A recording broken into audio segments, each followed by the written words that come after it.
For today, this is for absolute beginners. We are just going to talk about matting and layering and what that is. So I'm just going to go straight into a demonstration and keep this video really short and helpful for you. Just put it down here so you can see what's going on. So when we say mat and layering, what are we talking about? So in card making, we make a card blank. We stamp in there sometimes or write in there, but this is your card blank. You would either make that from an A4 piece of paper. A normal size card average is 5 by 7. That's a general card, 5 inches by 7 inches. You can use a cutting platform to do that, or you can cut with scissors. So it's 5 by 7 is a standard card. You can also buy them in packs.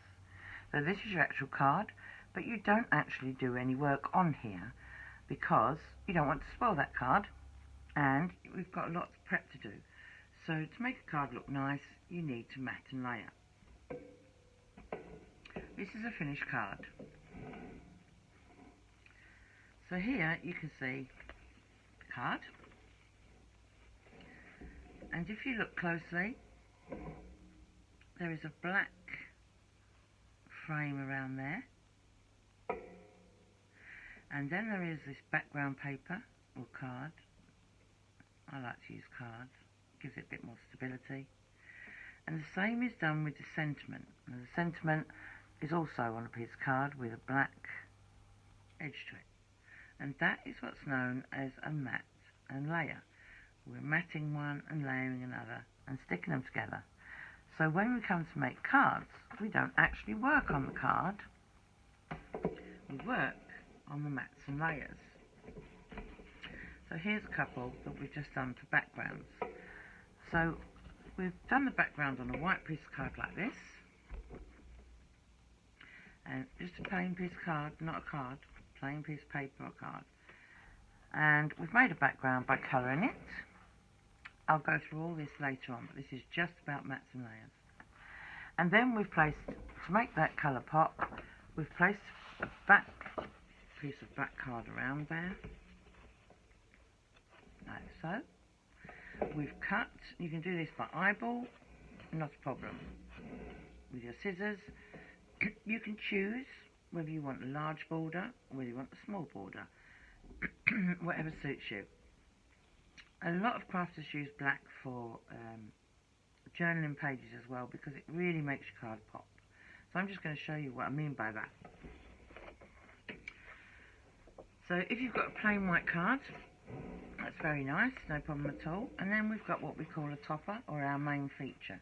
Now on this is something I did. It's stamped and then coloured using watercolour pencils. But I'll go into toppers another day, but that's your main feature, which will be on the card. So that's on your paper. So then you look at the colours in that, think, well, what would pick that up? So a nice red would pick that up nicely. So you can use a red, so you cut this out and put a border around like this, and the red becomes your first mat. And then you think to yourself, well, actually that's really quite close, so I really want it to pop. So if you put the black, because you've got black ink in there as well, if you put the black then behind the red with a border, like so, then you can see you've made another layer. Now it may be best, if you try it, put the black behind the white. The black behind the white really does make that pop. Can you see what I mean? It brings it to the forefront of the card. It draws your eye into that topper, just like that. So there are mat, that's a mat, and that's another mat layer, and that's your topper. And once you cut that down to size, you would then have it ready to put on your card. Now you can of course use different colours. Now this is a nice striped paper.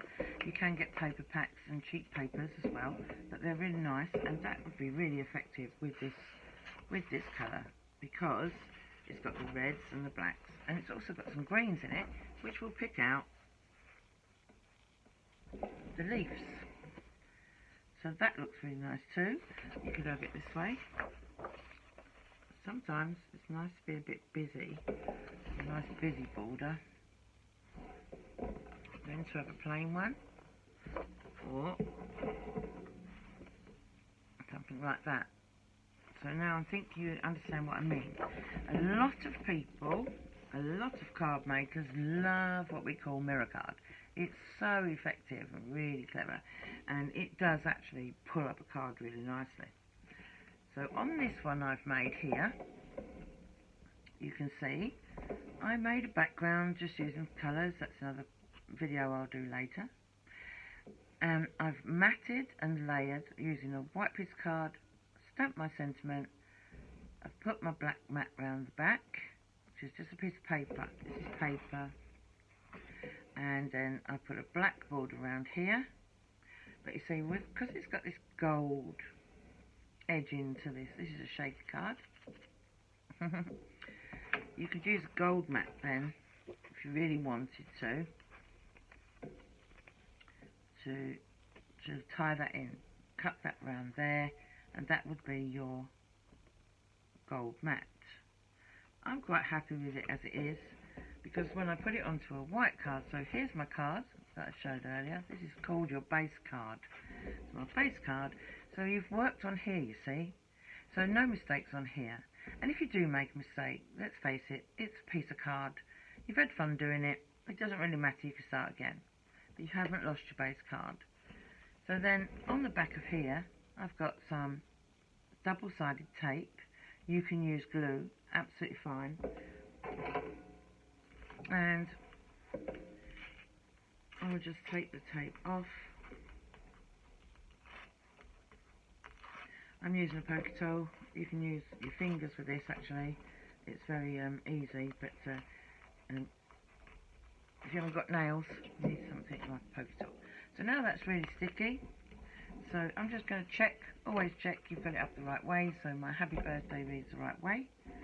And then I'm just going to get this out of the way so you can see what I'm doing. So I'm going to line now my mats and layers, my background card onto my white card, leaving myself a little white border. Let's give that a little press, and voila! There is a lovely mats and layered card. And that is what mat and layering is about in card making. There's another one, just to show you. They're really effective. A shaker card. I hope you've enjoyed the video. Next video, I'll show you how to do these backgrounds. Thanks for watching. Keep crafting. Bye.